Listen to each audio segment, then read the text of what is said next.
दलित पॅंथरचे संस्थापक सदस्य बुद्धवाशी एस.आर. गायकवाड यांच्या पुण्यतिथीनिमित्त शुक्रवारी जम्मावस्ती येथील साबळे हॉस्पिटल येथे बॉबी बहुउद्देशीय सामाजिक संस्थेच्या वतीने भव्य रक्तदान शिबिराचे आयोजन करण्यात आले होते। या शिबिराचे उद्घाटन आमदार विजयकुमार देशमुख यांच्या हस्ते करण्यात आले।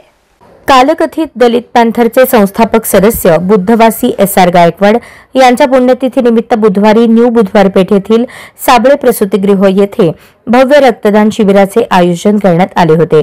या रक्तदान शिबिराचे उद्घाटन आमदार विजयकुमार देशमुख, माजी नगरसेवक जगदीश पाटील, माजी नगरसेविका वंदना गायकवाड, अरुण भालेराव, डी.के. मागासवर्गीय सामाजिक संस्थेचे संस्थापक अध्यक्ष दशरथ कसबे, गौतम कसबे, कामगार नेते बापूसाहेब सदाफुले, राजेश उबाळे, महेश गजधाने, मधुकर सुधीर बिडबाग आदी मान्यवरांच्या उपस्थितीत डॉ. बाबासाहेब आंबेडकर तसेच कालकथित दलित पॅंथरचे संस्थापक सदस्य बुद्धवासी एस.आर. गायकवाड यांच्या प्रतिमेस पुष्पहार अर्पण करून सामुदायिक बुद्ध वंदनेनंतर शिबिरास सुरुवात करण्यात आली।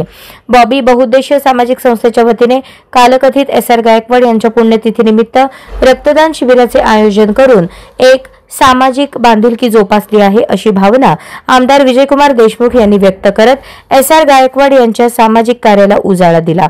सामाजिक बांधिलकी जोपासत यंदाच्या वर्षी देखील एस.आर. गायकवाड यांच्या पुण्यतिथीनिमित्त रक्तदान शिबिराचे आयोजन करण्यात आल्याची माहिती बॉबी ग्रुपचे संस्थापक अध्यक्ष अजित गायकवाड आणि माजी नगरसेविका वंदनाताई गायकवाड यांनी दिली। या रक्तदान शिबिरात 100च्या वर रक्तदात्यांनी सहभाग नोंदवला। तर रक्तदान शिबिर यशस्वी करण्यासाठी सोलापूर ब्लड बँकेसह बॉबी बहुउद्देशीय सामाजिक संस्थेचे पदाधिकारी कार्यकर्त्यांचे मोलाचे योगदान लाभले।